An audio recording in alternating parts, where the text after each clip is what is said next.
शांति।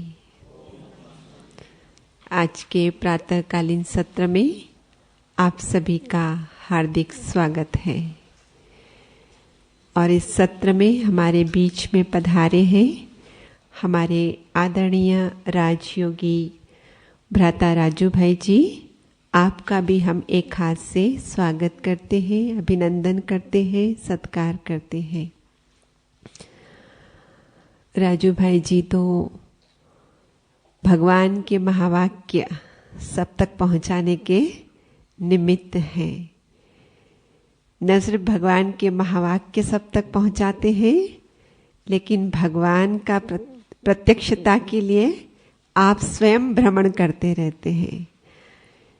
जब आपको हमने क्लास के लिए पूछा तो कहा हम तो अभी बाहर हैं, हम आएंगे फिर करेंगे। तो भ्रमण करते रहते हैं देश विदेश में। इस समय तो विदेश में पॉसिबल नहीं है, लेकिन देश में ही भ्रमण करके आए हैं और आते ही सेवा में हाजिर हो जाते हैं।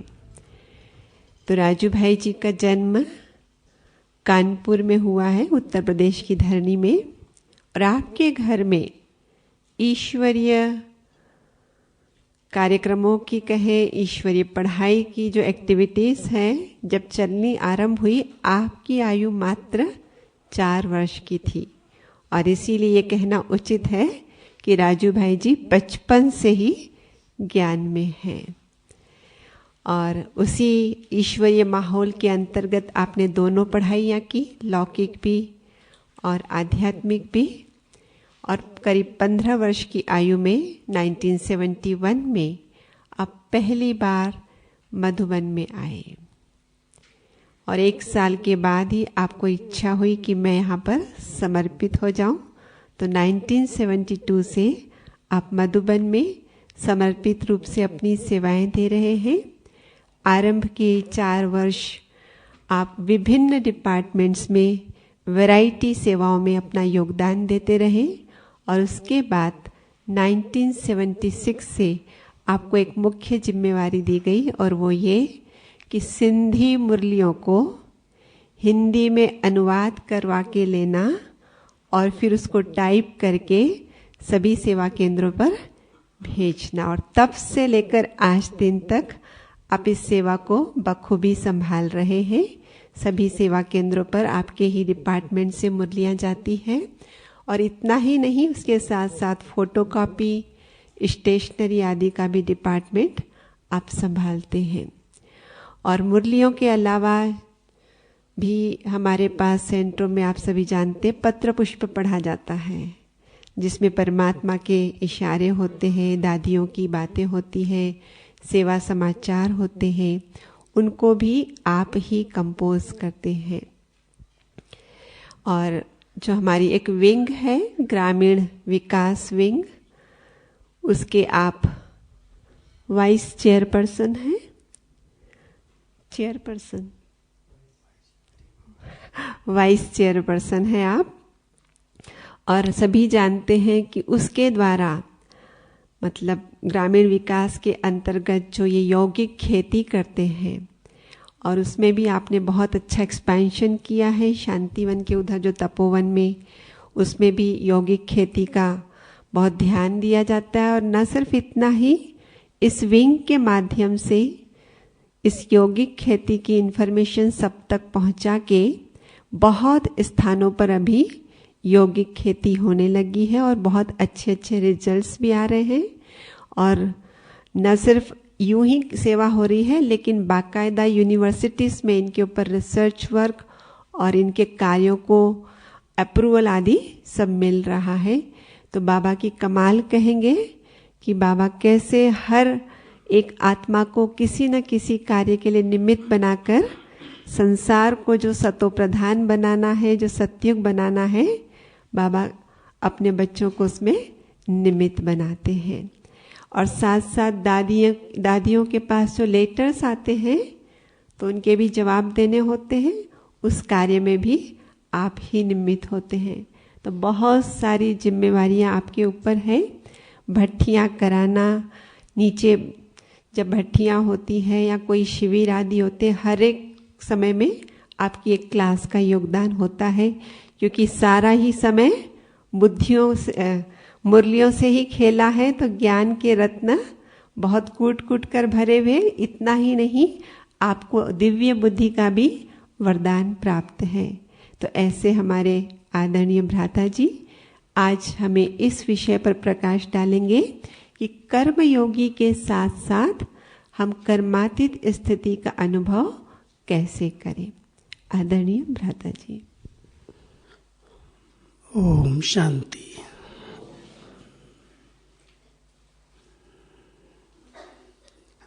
सबसे पहले मैं आप सबको नए साल की बहुत बहुत बधाई देता हूँ। मुबारक हो।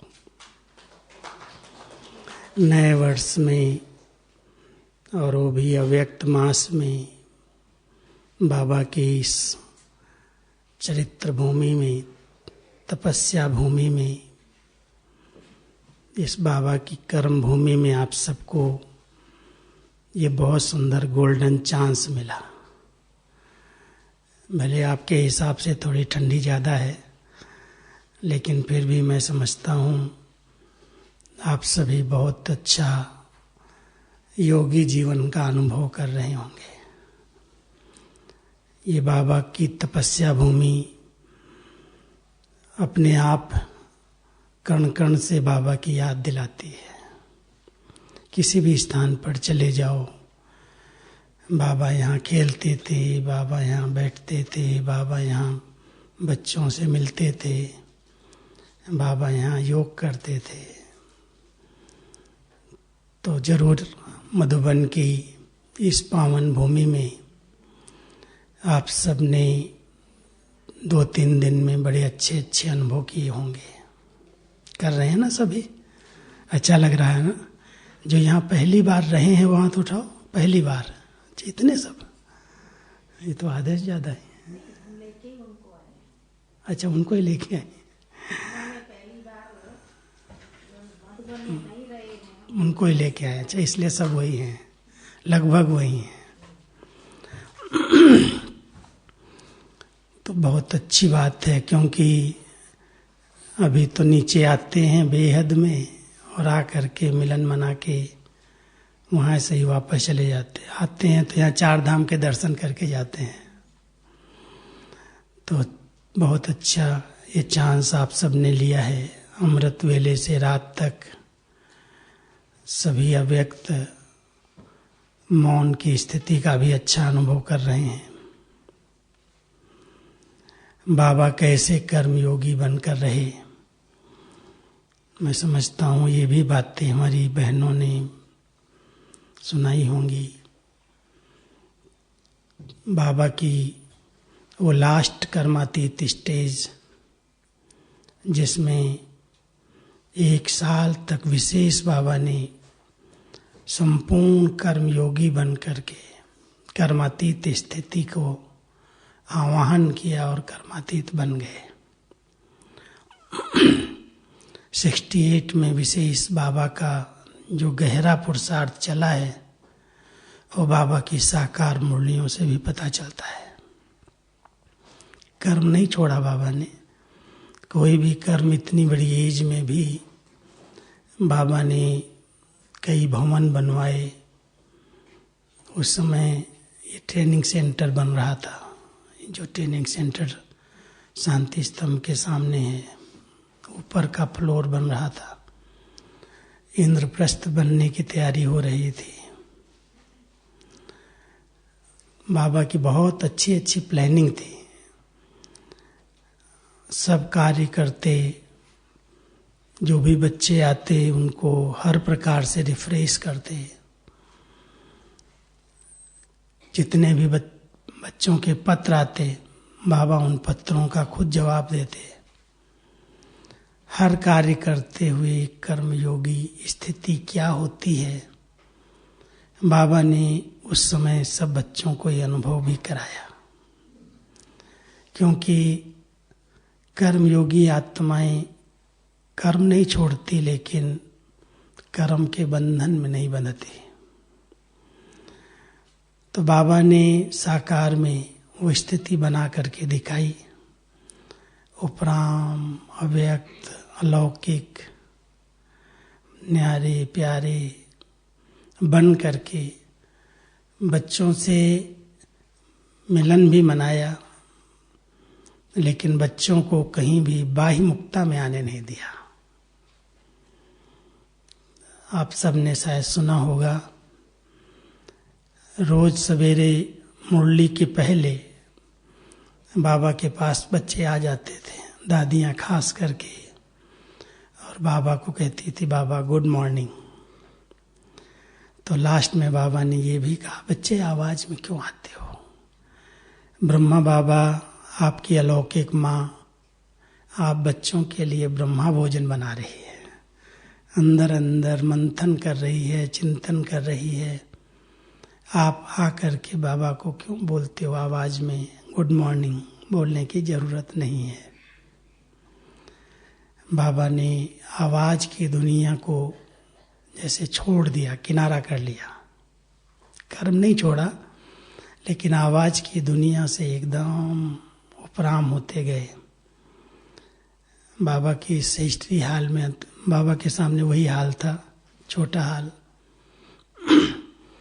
बाबा वहाँ पर योग कराने के लिए योग करने जाते थे, तो वहाँ एक घड़ी थी, उसमें एक चिड़िया थी, वो बीच बीच में आके घंटा बजाते थे, चूं चूं। तो बाबा जब योग करते या कराते कहते, बच्ची, इस बच्ची को शांत कर दो, चुप करो। इतना बाबा ने एकाग्रता का अभ्यास किया, तपस्या ऐसी की। दादियाँ सुनाती हैं, ये जो ऑफिस बने हैं यहाँ पर पहाड़ी थी। एक दिन मैं इस जो शशि बहन की ऑफिस के आगे थल्ला है ना, वहाँ बैठा था। 5-6 भाई बैठे थे, और हमारी दादी वहाँ, प्रकाशमयी दादी, चक्कर लगाती थी, पैदल करते थे।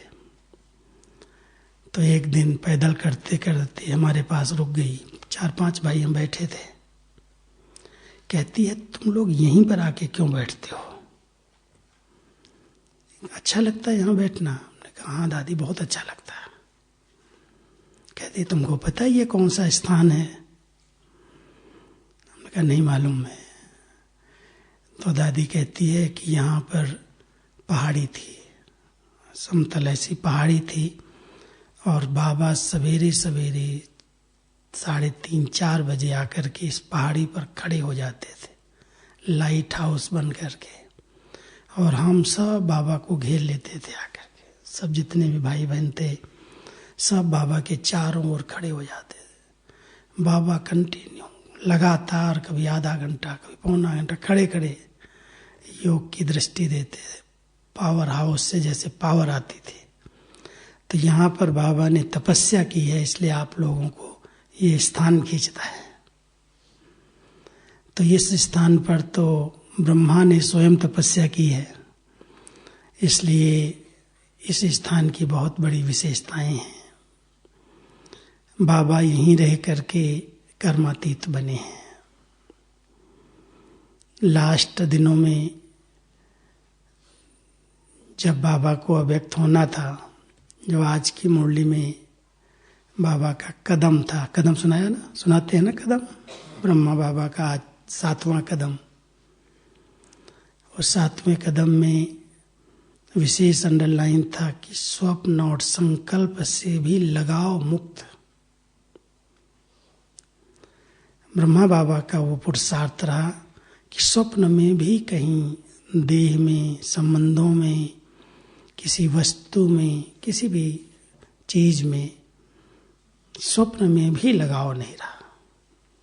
एकदम जैसे बाबा एक बहुत सुंदर मिसाल देते हैं, जैसे मक्खन से बाल ऐसे निकाल लिया जाए, तो ऐसे आत्मा निकली जो कोई खिंचाव नहीं हुआ। न शरीर ने खींचा, न बच्चों ने खींचा, न इतने बड़े यज्ञ की कारोबार ने खींचा।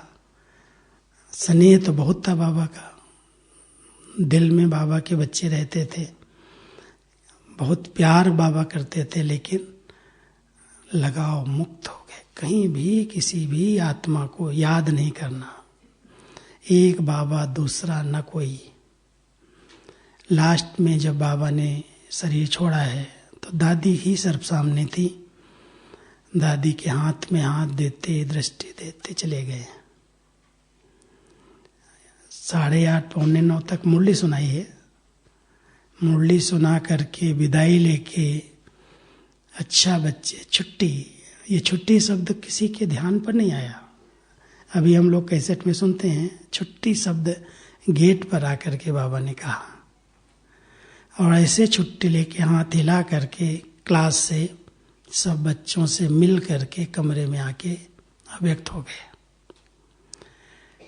वो कर्मातीत स्टेज जिसमें बाबा ने जब फिर प्रवेश किया, 21 तारीख के बाद जब बाबा का पार्ट अव्यक्त बाबा का चला, तो बाबा ने अपने उस अंतिम स्वरूप और अपनी अंतिम स्थिति का वर्णन किया है। ब्रह्मा बाबा को एक दिन शिव बाबा ने कहा कि तुमको बहुत बच्चे याद करते हैं, जाओ बच्चों से मिल के आओ। शायद 23 जनवरी को, 21 को कायदे से अव्यक्त बाबा का अवतरण हुआ है गुलजार दादी के तन में, और फिर 2-3 दिन के बाद ब्रह्मा बाबा शिव बाबा के बिना बच्चों के बीच में आए। लेकिन बाबा ने बताया कि शिव बाबा ने कहा है कि तुम ज़्यादा समय वहाँ नहीं रहना, थोड़े समय के लिए जाओ और वापस आ जाओ। तो जब बाबा आए हैं तो कर्म भोग पर कर्म योग की विजय कैसे हुई, वो बाबा ने सारा अनुभव सुनाया है। कर्म भोग तो था, क्योंकि ठंडी बहुत थी, बाबा को खांसी भी थी, हार्ट की भी थोड़ी उस समय तकलीफ, पता तो नहीं था हार्ट की कोई बीमारी है, लेकिन जब जाना होता है तो 2-3 दिन पहले ने एक मुरली चली नाइट क्लास में, जिसमें बाबा ने कहा, 15 जून की मुरली है 68 की, जिसमें बाबा ने कहा बच्चे सबसे अच्छी मौत है हार्ट फेल हो जाना। जैसे सब तैयारी थी बाबा की, कैसे जाएंगे क्या करेंगे, तो सब बाबा सुनाता रहा है। तो लास्ट दिन में सवेरे बाबा को थोड़ी तकलीफ थी, महसूस हुआ दादी को, तो बाबा के पास दादी आई।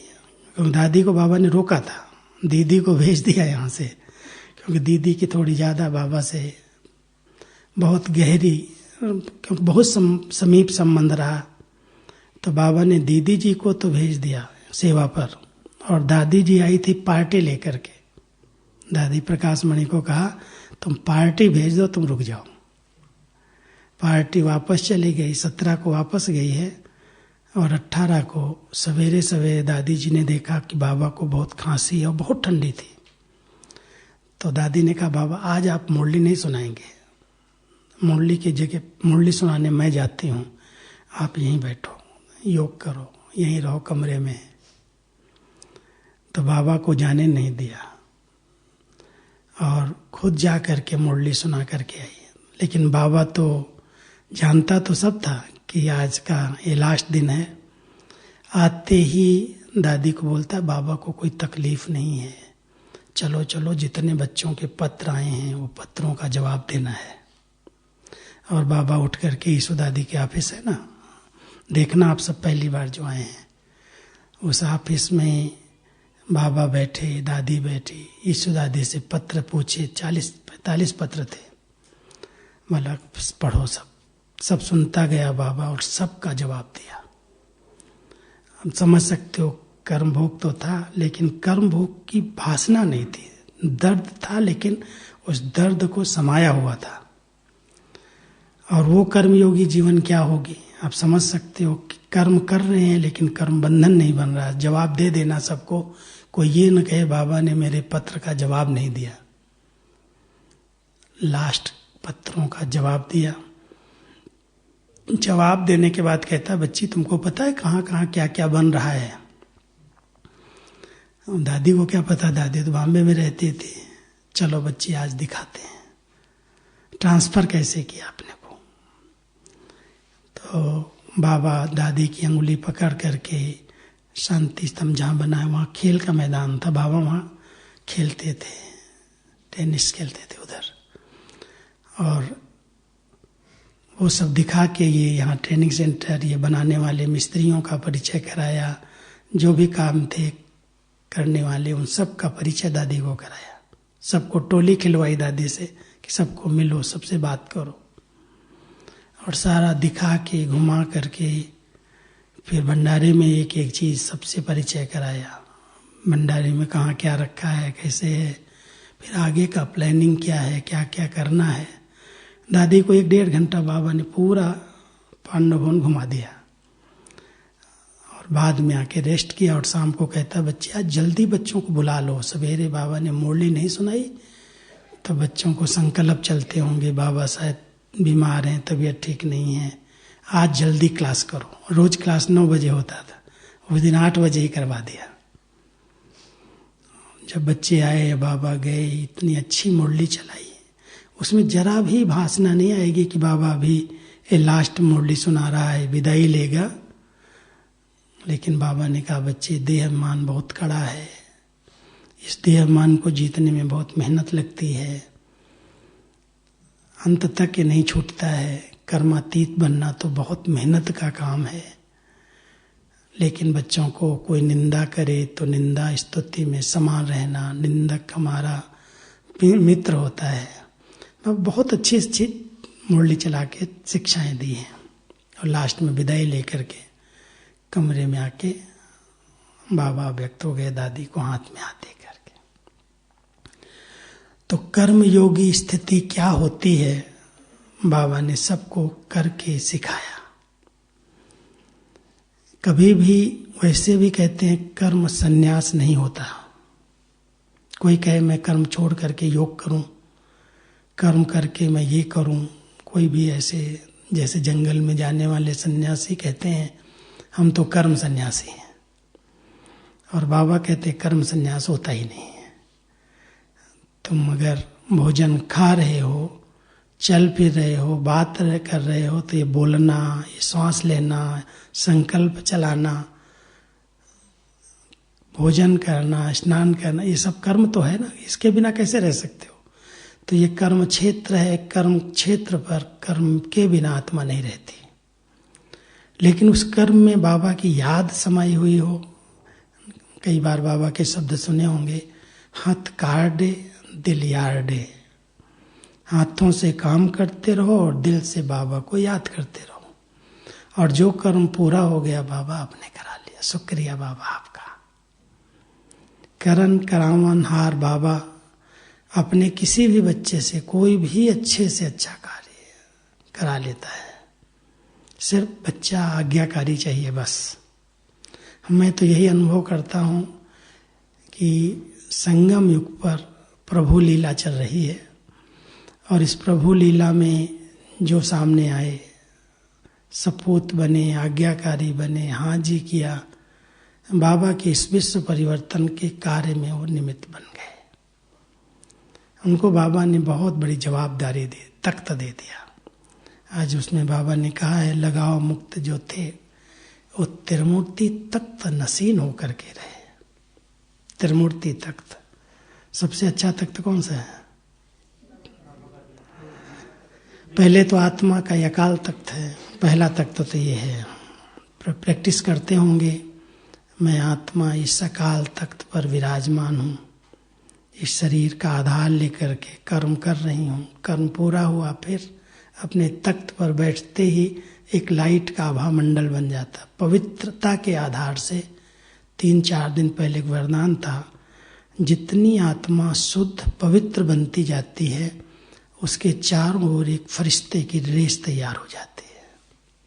फरिश्ता कोई अलग नहीं है, हमारी पवित्रता की स्टेज।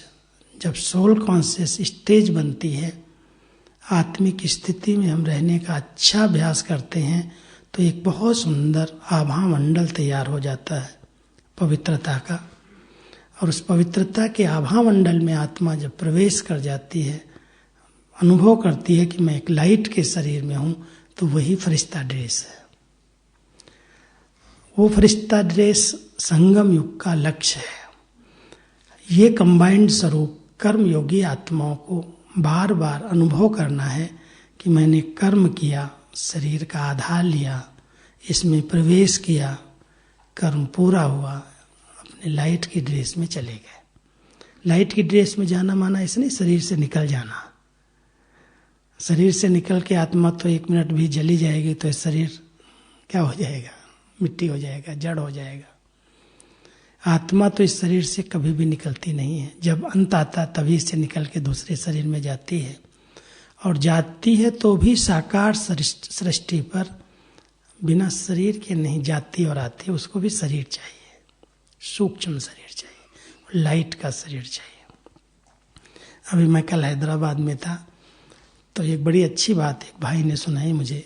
वहाँ जो कैमरे बड़े पावरफुल लगाए हैं, जो नया भवन बना है जिसके अंदर भट्टी के कारण मैं गया था, कहता भाई साहब एक बात बताऊं, यहाँ पर इतने पावरफुल कैमरे लगाए हैं, एक दिन उन कैमरे के अंदर कई सफेद सफेद ड्रेस पर पूरा हाल भर गया करके, बिल्कुल एकदम व्हाइट, न चेहरा दिखाई दे न ये शरीर दिखाई दे, एकदम व्हाइट व्हाइट छाया दिखाई दी और कैमरे में आ गई सारी। तो कहता इतने पावरफुल कैमरे हैं जो यहाँ पर मैं तो डर गया, ये तो भूत लगते हैं, कोई ऐसे तो नहीं है, क्या हो गया, कौन आ गए, सफेद सफेद एकदम पूरा हाल, कि कोई व्यक्ति नहीं था, एक भी व्यक्ति नहीं था। बाबा के बच्चे अंदर नहीं थे, लेकिन वो कैमरा लगा था, उसने उस पर देख लिया कि पूरा हाल एकदम भर गया करके। कहता मैं एक बार तो डर गया, ये तो सारे भूत तो नहीं आ गए यहाँ, क्योंकि फरिश्ते की याद आए तो बहुत बड़ी बात है ना। कहता है फिर थोड़ी देर के बाद बाबा को कहा, बाबा ये सब क्या है? तो बाबा कहता बच्चे इनको प्यार से कहो कि अभी आपका टाइम पूरा हो गया, अभी बच्चे आने वाले हैं, आप अभी छुट्टी करो यहाँ से। तो कहता मैं बैठ गया योग में, बाबा को बोलता रहा, बाबा इनको आप छुट्टी दे दो, आप इनको भेज दो अभी यहाँ से। थोड़ी देर के बाद वो धीरे धीरे उठ गए, वो भी सब कैमरे आया, कैमरे में धीरे धीरे उठ के चले गए, हाल खाली हो गया। ये जो कोई सुख देने वाली आत्माएं होती हैं, कोई शांति की अनुभूति करने वाली आत्माएं होती हैं। शरीर तो बहुतों ने छोड़ा है और सबको तो शरीर मिला नहीं है, कोई कोई हैं जो अचानक चली जाती हैं, बड़ी अच्छी आत्माएं, लेकिन जब तक उनका गर्भ तैयार हो, जब तक उनको कोई नया स्थान मिले, तब तक तो वायुमंडल में रहती है ना। लेकिन वो भी बिना शरीर के नहीं रहती। कहने का मेरा भाव ये है कि बिना शरीर के आत्मा नहीं रहती सृष्टि पर, 5 तत्वों के दुनिया में। चाहे ये मिट्टी के शरीर है, चाहे वो लाइट का शरीर है। और लाइट का शरीर प्योर शुद्ध उनका है जिनके विचार बड़े शुद्ध हैं, पवित्र है। और अगर उन विचारों में नेगेटिविटी है, ईर्ष्या, द्वेष, घृणा, इधर की उधर की बहुत सारी व्यर्थ बातें हैं, तो उनका वो जो ड्रेस है वो काली हो जाती, छाया काली मिलती है, वो फिर दिखाई देती है तो लोग भयभीत होते हैं, डर जाते हैं। बाबा कहता बच्चे अपनी उस छाया को अगर बहुत शुद्ध पवित्र बनाना है, जब शरीर छोड़ेंगे तो उस छाया से दूसरी जगह जाएंगे, लेकिन चलते फिरते उस छाया में, पवित्र छाया में, फरिश्ते की ड्रेस में रहने की आदत डालो। वो फरिश्ते की ड्रेस लोगों को बड़ा सुख देगी, बड़ा आनंद देगी। आप लोगों ने हमारी दादियों को देखा है, कई पुराने जो जानते हैं, जब इस स्थान पर यहाँ बैठ जाते बाहर निकल करके, कई बार मैंने देखा, परदादी हमारी निर्मल शांता दादी, उनका जो ओरा था, आभा मंडल था। दादियों का अपना अपना आभा मंडल रहा, लेकिन यहाँ पर वो बैठ गई अगर कुर्सी पर आके, तो चारों तरफ से कहाँ कहाँ से लोग आकर के उनको घेर लेते थे और इतने अच्छे वाइब्रेशन आत्मा महसूस करते थे। बोलती नहीं थी ज्यादा, ऐसे दृष्टि देती है, कोई बुलवाओ छोटा थोड़ी बड़ी बात बोल दिया, नहीं बस मुस्कुराना और दृष्टि देना। वो जो आभा मंडल उनका, वो जो पवित्रता का ओरा था, वो ओरा जो है वही छाया का, प्रकाश का शरीर है। और कर्म करते हुए अगर हम कर्म किया और उस छाया में चले गए, कर्मयोगी स्टेज यही है। कर्म किया, कर्म से अलग हुए, अपने फरिश्ते ड्रेस में चले गए। बाबा की याद है, बाबा साथ है, बाबा की याद में कोई कर्म कर रहे हैं, वो तो कर्म योग है ही। लेकिन निरंतर ये योग कंबाइंड स्वरूप ब्राह्मण सो फरिश्ता हूं, ब्राह्मण सो फरिश्ता हूं, हमारे 4 कंबाइंड स्वरूप हैं। एक आत्मा इस शरीर के साथ कंबाइंड है, अलग नहीं हो सकती, और बार बार हम अभ्यास करते हैं कि मैं आत्मा इस शरीर से अलग एक विदेही निराकार ज्योति स्वरूप हूं। ये अभ्यास कर्मातीत बनने के लिए बहुत जरूरी है। मैं अलग हूं, ये शरीर अलग है, बैठ जाओ भ्रकुटी में, भान आए कि मैं अलग हूं, ये अलग है, मैंने ये वस्त्र पहना हुआ है, मैं देह नहीं हूं, मैं तो एक चैतन्य शक्ति हूं कंबाइंड, अलग नहीं हूं, लेकिन इसके अंदर रहते हुए एक अलग शक्ति हूं। अगर मैं इससे अलग हो जाऊंगी तो ये शरीर मिट्टी हो जाएगा। देह और देही का अलग अलग अनुभव होना योग की यही यथार्थ विधि है, और इसी विधि से आत्मा कर्मातीत स्टेज को पाती है। जिसने इस अभ्यास को कर लिया, शरीर का आधार लेकर के कर्म किया, शरीर के आधार छोड़ा, अपने भ्रकुटी आसन पर अकाल तख्त पर बैठे, फरिश्ते ड्रेस मिली, और फरिश्ते ड्रेस से बाबा कहता है अगर मिट्टी की ड्रेस देखने की अगर आदत भी है, कई बार कहता है ना शरीर देखने की आदत है, तो तुम लाइट के शरीर को देखो।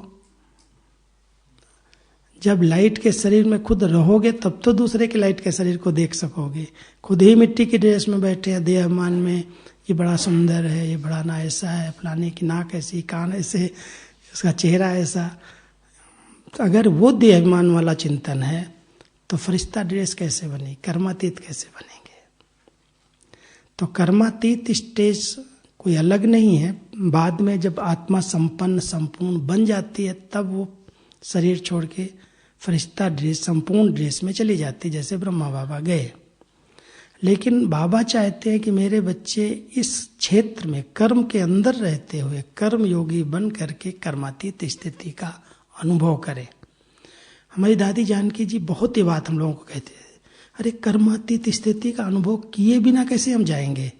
क्या हम कर्मातीत बनते ही शरीर छोड़ देंगे? नहीं, मैं तो शरीर में रह के कर्मातीत बन के देखूं, मेरा तो लक्ष्य ये रहता है। जानकी दादी जी का ये अनुभव रहा कि शरीर में होते मैं कर्मातीत हूं, कोई कर्म बंधन मुझे अपनी तरफ खींच नहीं सकता। कर्म से अतीत नहीं, कर्मातीत कोई समझता कर्म से अतीत हो गया, कर्म से न्यारा हो गया, नहीं। कर्म करते हुए कर्म बंधन से अतीत, कोई भी कर्म बड़े अच्छे से अच्छा कर्म हो। कई लोग श्रेष्ठ कर्म के बंधन में बंधते जाते, सेवाओं के बंधन में बंध गए। बाबा कहता लोहे की जंजीर तो छोड़ के आए, सोने की जंजीर में फंस गए आके। मेरी सेवा, मेरा स्थान, मेरे के फेरे में आ गए। ये सोने की जंजीर है। श्रेष्ठ कर्म भी बंधन बांध देता है, उसके बिना भी कोई रह ही नहीं सकते। आज कई बार ऐसा हुआ लॉकडाउन के अंदर, कईयों ने तो बहुत अच्छी स्थिति बनाई, समय मिला, एकांतवास किया, अच्छी स्टडी किया, सारी मुरलियां पढ़ डाली, सारी क्लासेस सुनी, खूब गहरे गहरे अनुभव कर लिए। अब जिनको ये अभ्यास नहीं था वो तो एकदम तनाव में आ गए, कहाँ तक घर में बैठे रहेंगे, एकदम टेंशन पैदा हो गया, बोर हो गए, जैसे चिड़चिड़े हो गए। बाबा हम बच्चों को कहता है, बच्चे ठीक है, कर्म क्षेत्र पर सेवा की फील्ड है, कर लो, नहीं है कोई हर्जा नहीं। मुझे तो खैर बाबा ने साइंस के साधनों में बहुत बिजी कर दिया।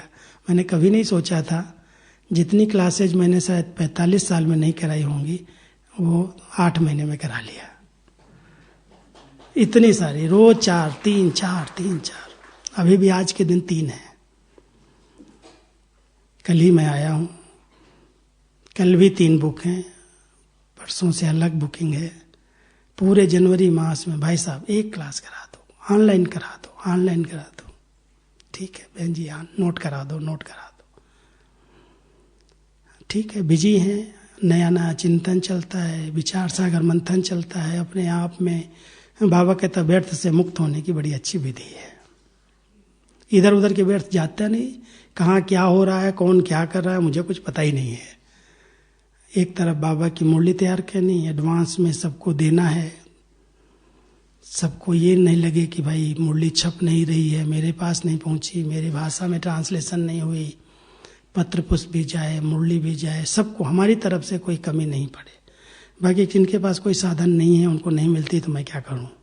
कोई गांव में अभी तक भी इंटरनेट या प्रिंटिंग की या कोई भी फोटो कॉपी करके नहीं देता है, पुराने बेचारे पढ़ रहे हैं। अभी मैं गांव में गया था, हमने कहा तुम मुरली पढ़ते हो? कहते पढ़ते हैं लेकिन नहीं मिलती, ताजी नहीं मिलती, बहुत एकदम दूर गांव है सेंटर से। सेंटर वालों के अंदर इतनी लगन होनी चाहिए कि बाबा की मुरली मैं छाप करके इनको दूं, फोटो कॉपी करके दूं। और उनके पास ये आजकल के मोबाइल भी नहीं है गांव में, तो कईयों को नहीं मिलती। लेकिन हमारा एक लक्ष्य रहता है कि कोई भी बाबा का बच्चा किसी भी कोने में बैठा है, ये न कहे मुरली लेट हो गई, मुझे टाइम पर नहीं मिली। मेरी मार्च की मुरलियाँ अभी तैयार हैं, जनवरी में हम बैठे हैं, हमें 3 महीने पहले होमवर्क करना है, तैयार करना है। पत्र पुष्प तैयार है, जनवरी का हो गया, फरवरी का तैयार है। थोड़ी मेहनत है, करना पड़ता है, लेकिन अगर हम सब बातों से इधर उधर की जितनी व्यर्थ बातें हैं वो हमारे समय को बर्बाद करती हैं। बहुत समय है, कोई कहता मेरे पास समय नहीं है, समय नहीं है, बाबा कहता ये बहानेबाजी है। समय बहुत है, लेकिन इधर उधर की बातों में, देखने सुनने में, व्यर्थ चिंतन पर चिंतन में आपका समय जा रहा है। उस समय को बचा लो, आपके पास समय ही समय है। तो कभी ये नहीं लगता है कि मैं बहुत बिजी हूँ, मेरे पास बहुत काम है, मैं क्या करूँ, आने दो, सब कर लेंगे, बाबा कराएगा। जब तक शक्ति है करते चलो, हटना नहीं है, सब करो, मिलजुल करके करो। सब कार्य स्मूथ चलते, कभी टेंशन का मैंने तो आज तक अनुभव नहीं किया। मुझे टेंशन हो गया, ये काम रह गया, ये काम रह गया। काम टेंशन उनको होता है ना जो पेंडिंग करते हैं। पेंडिंग अगर हमारा होगा, हम 4 दिन 6 दिन कहीं बाहर चले जाएं, तो नेचुरल है कंप्लेन आना शुरू हो जाएंगी, अभी तक नहीं मिला, अभी तक नहीं मिला। और एक दिन मैं पेंडिंग कर दूं तो 10-15 लोग तो यहीं खड़े हो जाएंगे, छापने वाले, भेजने वाले, करेक्शन कई पीछे होते हैं। तो मैं कहना चाहता हूं कि कर्म करो, लेकिन कर्म का बोझ नहीं होना चाहिए। एक तरफ बंधन है, एक तरफ बोझ है। आज बाबा ने क्या वरदान में कहा? जिम्मेवारियां लो। निमित्त आत्माएं जिम्मेवारियां लेते हैं तो उन्हें दुआएं मिलती हैं, और दुआएं उस जिम्मेवारी का बोझ अनुभव होने नहीं देती। वो लाइट हो जाता है, हल्का हो जाता है। ऐसे नहीं मेरे पास ये जिम्मेवारी है, ये जवाबदारी है, ये करना है, ये करना है। बाबा कहता है अरे बच्चे, जिम्मेवारी छोड़ करके थोड़ी आपको योग करना बैठ करके। सब जिम्मेवारियां लेते चलो, लेकिन जिम्मेवारियां आपको बोझ अनुभव ना हो, उसके लिए जिम्मेवारी जो मिली है उससे आत्मा को खुश करने का, संतुष्ट करने का प्रयास करो। अगर संतुष्ट हो जाएगी सामने वाली आत्मा तो दुआएं देगी, और वो दुआएं आपके बोझ को खत्म कर देंगी, हल्का बना देंगी। कर्मयोगी जीवन में हल्कापन बहुत मदद करता है। मैं हमेशा कहता हूं कोई को कर्मयोगी बनना है ना, तो भारी नहीं होकर के कर्म करना। ये आ गया, ये करना, ये करना, ये करना, तनाव में आ जाते हैं लोग, फटाफट सोचने क्या करूं क्या करूं। जैसे कोई के आगे पेपर आता है ना, स्टूडेंट लाइफ में पेपर देने वाले जानते हैं, पढ़ते ही सोच ले अरे ये किसने निकाला पेपर, ये कहाँ से निकल गया है, तो पढ़ाया ही नहीं गया। टेंशन में आ जाए तो क्या होगा? फेल हो जाएगा। अगर वही सरलता से देख करके धीरे से पढ़ लेता है, चलो ठीक है पेपर आ गया, पेपर है, पास होना है मुझे, जो मुझे सहज आता है पहले मैं उसका तो उत्तर दे दूं, फिर धीरे धीरे जब शांति से एक का उत्तर देता, फिर दूसरे की टचिंग आती, फिर तीसरे की आती, वो पास हो जाता है। और जिसके पास आ गया, कैसे निकाला, कहाँ से निकाला, ये पढ़ाया नहीं गया, ये तो फालतू पेपर आ गया, बस वो तो गया, कोई उत्तर नहीं दे पाता। ऐसे ही हमारे इस ब्राह्मण जीवन में छोटी सी बात आती, कहाँ से पेपर आ गया, मैंने तो कोई गलती की ही नहीं थी, मैंने तो कोई भूल नहीं की, ये कैसे हो गया, ये कैसे हो गया, बस योग नहीं लग रहा है, भारीपन आ गया, चिंतन चलने लगा, पेपर ने परास्त कर हरा दिया। इसलिए पेपर को पेपर नहीं समझो, क्लास आगे बढ़ने का साधन समझो। पेपर तो हर एक के आगे आए हैं, किसके आगे नहीं आए? चाहे शरीर का आया, चाहे साथियों का आया, संबंधों का आया, किसी के आगे धन का भी आ गया, परिवार का आ गया, समाज का आ गया, सरकार का आ गया, प्रकृति का। पेपर तो दुनिया में भरे पड़े हैं। दादी जी मेरे को पता क्या कहते थे, प्रकाश में दादी कहती थी, मैं तो समझती हूँ मैं हर समय पेपर हाल में बैठी हूँ, मैं तो पेपर हाल में ही रहती हूँ। इधर जाओ कोई कुछ बोल देता है, इधर जाओ कुछ बोल देता है। दादी के शब्द थे, मैं तो सदा पेपर हाल में हूँ, मैं पेपर में पास होकर के दिखाऊं, ये मेरी बात है। तो सब बाबा के बच्चों को ध्यान रखना है कि कर्म में ऐसे नहीं समझना ये बोझ है, ये बंधन है, कैसे करूं, क्या करूं। बहुत सरलता के साथ जो नेचर को इजी बना लेते हैं ना, वो कार्य को इतना सहज करते हैं जैसे कोई खेल कर रहे हैं। बाबा चाहता है बच्चों के पास कितने भी काम आ जाएं, लेकिन ऐसी स्थिति हो जैसे खेल खेल में हो रहा है। और खेल खेल करते तो भारी नहीं लगते, बोझ नहीं आता, ऐसा लगता वाह और आने दो और आने दो और आने दो। तो कितने भी कार्य आए, कार्य छोड़ करके योग नहीं करना। योग में बैठ गए और कार्य पड़ा हुआ है तो क्या होगा, बार बार बुद्धि उधर जाएगी, योग नहीं लगेगा।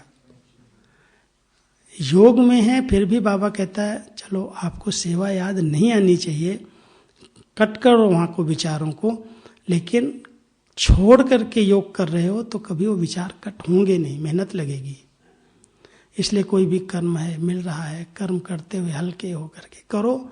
हमें दादा विश्वरतन ने एक बड़ी अच्छी बात सुनाई थी, सिखाई थी प्रैक्टिकल में। जब अमृत वेले का समय होता था यहाँ मधुबन में, तो हम लोगों की ड्यूटी थी पानी गर्म करके हर एक के कमरे में पहुंचाने की।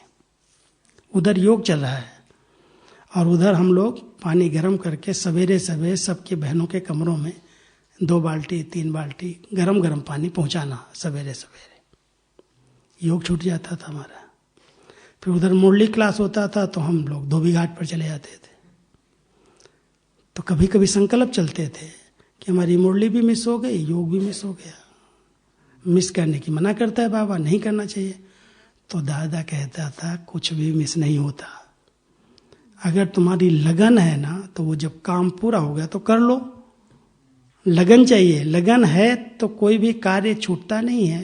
कहता हम लोगों को बार बार दादियाँ कहती तुम पहरे पर बैठ जाओ, फंक्शन वहाँ चल रहा है, उधर कार्य उधर हो रहा है, क्योंकि प्रैक्टिकल था व्यक्ति। विश्व रतन दादा हमारा प्रैक्टिकल सब कुछ करके दिखाता था। रोटियां बनाना हो तो वो आगे है, पहरा देना हो तो वो आगे है, डॉक्टर कुछ समय बना, सब बच्चों को सबको दवाई देता था, इंजेक्शन देता था, डॉक्टरी भी किया। फिर उसके बाद ये अकाउंट डिपार्टमेंट का हेड बना दिया, वो भी सारा संभाला। सारी जवाबदारियां दादा के पास, पूरे यज्ञ की जितनी कारोबार जो आता था दादा बोला सीधा हाँ जी के सिवाय उसने कभी कुछ कहा ही नहीं। दादियों ने कहा हाँ जी। लास्ट तक भी दादा ने साइन जो किए हैं, लास्ट दिन भी चेक पर साइन उनके हुए, वो भी कोई ये नहीं कह सकता इनका हाथ हिल गया। पूरा विश्व रतन, ऐसे नहीं ऐसे मार दिया चिड़िया, बिल्कुल फर्स्ट क्लास साइन। काम एक्यूरेट होना चाहिए, बिल्कुल एक्यूरेट, भले टाइम थोड़ा लगे लेकिन एक्यूरेट होना चाहिए। करके सिखाता था। हम लोग रोटी जब बनाने जाते थे ना, प्रभा बहन को याद होगा, रोटी बनाने जब जाते थे तो बड़े तवा था इतना बड़ा, और 8-10 रोटियां उस पर डाल दिया और सिगरी पर डालनी है रोटी, क्योंकि तवे पर एक तरफ पका के दूसरी तरफ सिगरी पर फुलाने के लिए डालते थे। तो कभी कभी जल्दी ऐसे फेंक, जल्दी फेंकेंगे तो या तो कोई जल जाएगी या तो कच्ची रह जाएगी। कच्ची या जली हुई रोटी को लेके उठा के लाता था, कहता इधर आओ, तुमने बनाई? हाँ दादा। अच्छा ये कच्ची रोटी अगर कोई खा लेगा यज्ञ की समझ करके और पेट में दर्द होगा तो किसको बोझ चढ़ेगा? सीधा सिखाता था। और मान लो उसने नहीं खाई, फेंक दिया, तो किस पर बोझ चढ़ेगा? यज्ञ का नुकसान किया उसने। मतलब कहने का भाव यह है कि एक्यूरेट कार्य कर्म करो, लेकिन ऊपर से दिखावा नहीं करो। काम उतारने के लिए काम नहीं करो, कहीं उतारने के लिए करते हैं। ये काम है ना, उतार दो बस, मेरे को ही कहा जाता है, मेरे पर ही है सब कुछ, फटफट फटफट करके उतार दिया, फिर नुकसान हो या फायदा हो। लेकिन कर्म योगी वो है जिसके कर्म बिल्कुल एक्यूरेट हो, जरा भी कर्म में डिफेक्ट नहीं निकालना चाहिए कोई। योगी वो है जो युक्ति युक्त है। युक्ति युक्त माना ये नहीं चला दिया बात को, कहते युक्ति से चलो, माना झूठ बोल के चलो। ऐसे कई लोग ऐसे युक्ति से शब्द यूज करते हैं। युक्ति से चलना झूठ नहीं है। युक्ति युक्त माना यथार्थ चलना। कर्म करो लेकिन यथार्थ हो, युक्ति युक्त हो, एक्यूरेट हो। कर्म को उतारने के लिए नहीं करना। योग है ना बाबा के साथ। बाबा के बच्चों से गलत कर्म कैसे हो सकता है, नुकसान कैसे हो सकता है? भूलते हो नहीं। बाबा कहते थे अगर किसी को ठोकर लग जाती थी, कहती थी इसकी टोली बंद कर दो, इसका खाना बंद कर दो। इसको ठोकर क्यों लगी? बाबा को भूल गया। रुमाल गुम हो जाता था तो भी बोलता था कि आज ये रुमाल गुम करते हैं, कल तुम अपना शरीर नहीं गुम कर देना। बहुत बाबा शिक्षाएं देता था। ठोकर किसी को थोड़ी सी लग गई, कहता था देखा तुम बाबा को भूला इसलिए लग गई। माना कर्म योगी माना क्या हुआ? बहुत कार्य की कुशलता, कार्य की योग्यता, कार्य एक्यूरेट हो। बाबा की याद है। बाबा की याद ऐसा थोड़ी आंख बंद कर लिया चले गए। अब ट्रेन में बैठ के आ रहे हैं, स्टेशन आ गया, एक व्यक्ति का स्टेशन आ गया, भूल गया, योग में बैठा था, आगे चला गया। दूसरे स्टेशन पर आंख खुली, योग में था, कहता भाई मेरा स्टेशन छूट गया, मैं तो योग में बैठा था। उसका योग है क्या? वो तो अनकॉन्शियस स्टेज हो गई, वो तो वियोग हो गया। बाबा उसको योगी नहीं कहता है। जो योगी आत्मा है उसके हर कर्म एक्यूरेट होंगे। तो कर्म योगी का मतलब क्या हुआ? कि हम सब जो कर्म करें वो बहुत यथार्थ हो, सबको सुख देने वाला हो, बहुत हल्केपन का अनुभव कराए, और कर्म करते बाबा बाबा बाबा किया और समर्पित कर दिया। वैसे तो कहता है कोई मेरा बच्चा निष्काम कर्म नहीं करता है, सबको फल मिलता है, लेकिन फिर भी तुम्हें फल की इच्छा नहीं रखनी है। ड्रामा के अनुसार ये नूंद है, पुरुषार्थ की प्रारब्ध मिलनी ही है, लेकिन पुरुषार्थ की प्रारब्ध निश्चित होते हुए भी हमें फल की इच्छा नहीं रखनी है। थोड़ा सा भी कोई कुछ अच्छा काम करता है, मेरा मान हो, मेरा नाम हो, मेरे को लोग पहचाने, करते हैं, नहीं मिलता है तो इतना डिस्टर्ब हो जाते हैं। अभी एक जगह गया था, इसीलिए मैं गया था, जाना पड़ता कहीं कहीं। बहुत बड़ा भवन बनाया, बहुत सबने सहयोग दिया, कोई एक दो की महिमा हो गई, एक की नहीं हुई। ऐसा मनमुटाव हो जाता है। उनको तो सब जानते हैं, मैंने इतना किया, मेरे कोई नहीं जानता, मेरा कहीं नाम ही नहीं आया। अरे भाई नाम की भूख हो क्या? नाम के लिए काम किया है क्या? भगवान के यज्ञ में जितने जो किया, गुप्त दान, महापुण्य, आपका भाग्य बन गया, नाम हो जाएगा तो हो सकता है खुशी हो उसी समय, वो कच्चा फल खा के खत्म कर दो। नहीं कोई ने नाम लिया तो और अच्छा है। हम तो ये समझाना चाहते, बताना चाहते, बाबा तो यही सिखाता है। लेकिन थोड़ी थोड़ी बात में फीलिंग का फ्लो आ गया, नाम नहीं हुआ, पूछा नहीं, बुलाया नहीं, मेरी खातरी, इनकी खातरी करते, इनका नाम लेते जैसे इसी ने सब कुछ किया हो। क्या छोटी छोटी बातों में अपना टाइम वेस्ट कर रहे हो? कर्मयोगी आत्मा ऐसा थोड़ी करेंगे। कर्म किया फल की इच्छा के बिना, बाबा आपके आप पर समर्पित कर दे। श्रेष्ठ कर्म उसको कहा जाता है जिसके अंदर कर्तापन का भान न रहे। कराने वाले ने करा लिया। कोई भी महिमा करे, कितनी भी करे, स्वीकार नहीं करना। अगर महिमा में फूल गए, खुश हो गए, तो थोड़ी सी कोई कटाक्ष कर देगा, ग्लानि कर देगा तो मूड खराब हो जाएगा, खुशी गायब हो जाएगी।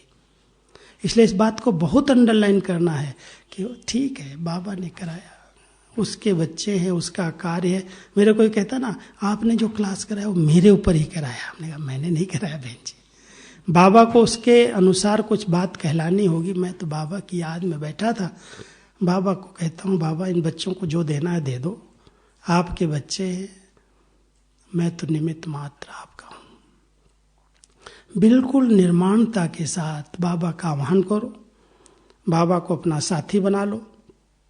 तो दूसरा कंबाइंड स्वरूप क्या है? पहला तो शरीर और आत्मा है, दूसरा मैं और मेरा बाबा।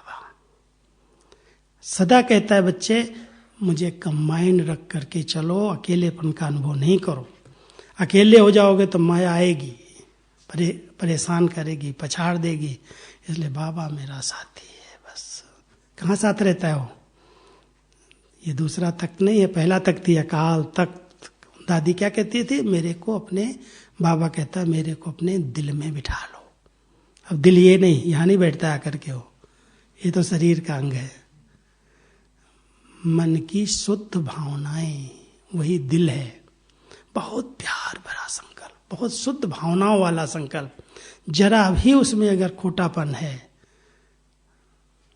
किसी भी प्रकार का, बाबा के प्रति कोई संशय है या आत्माओं के प्रति कोई वैर भाव, इधर उधर की बातें, नेगेटिव बातें हैं, तो वो स्थान अच्छा नहीं है। बाबा कभी भी उसके साथ नहीं रहता, आएगा ही नहीं, बुलाते रहो आप। नहीं तो ऐसे बहुत भोली भाली सच्ची माताएं बाबा कहते बाबा, और बाबा हाजिर हो जाता है। जो बहुत बुद्धि चलाते हैं, बाबा कहते हैं ना, जो दिल वाले हैं वो तो बाबा को साथ अनुभव करते, और जो दिमाग वाले हैं ऐसे याद करते हैं वो परम धाम में रहता है, ऊपर आंख ले जाएंगे नीचे ले जाएंगे। वो दिल वाले तो बाबा कहते हैं, बाबा उनके पास आ जाता है। तो बहुत सच्चे दिल से मेरा बाबा, मीठा बाबा, शुक्रिया बाबा। कैसे प्यार से कल बाबा मुरली में सिखा रहा था, बच्चे कैसे रूह ध्यान करो। बाबा आपको मैंने कितना समय से पुकारा, अभी आप मिल गए। कल था ना मुरली के अंदर, कल मैं हैदराबाद में मुरली सुना रहा था सवेरे। सुनाते सुनाते मुझे बड़ा नशा चढ़ा। हमने देखो बाबा कैसे सिखाया एक एक बात बच्चों को, बच्चे बच्चे कह के बस ऐसे बाबा को याद करो। बहुत प्यार से मीठी मीठी बातें करो, रूह रिहान करो। दिल का सौदा है ये, बुद्धि का सौदा नहीं है, दिमाग वाला नहीं है। लेकिन दिमाग को ऐसे नहीं बंद करके रख देना। कई लोग अंधश्रद्धा में फंस जाते। भावनाओं के साथ विवेक का होना जरूरी है। बिना विवेक के, परिचय पहचान के बाबा से सब प्राप्तियां नहीं होती। भावना के आधार से वर्षा मिलता है, और जहां भावना में विवेक आ जाता है वहां पद मिलता है। इस बात को थोड़ा अंडरलाइन करना। बाबा ने बात स्पष्ट की है, मैं बाबा की बातें सुनाता हूं, अपनी नहीं सुना रहा हूं। सिर्फ भावना है तो वर्षा मिल जाएगा। वर्षा माना सतयुग में आ जाओगे। लेकिन जो पद है, 8 गद्दियां हैं, 8 का है, 108 का है, 16,108 का है। जो राजाई घराना है, राजाई पद है, उस पद का अधिकारी भावना और विवेक के बैलेंस वाले को मिलेगा।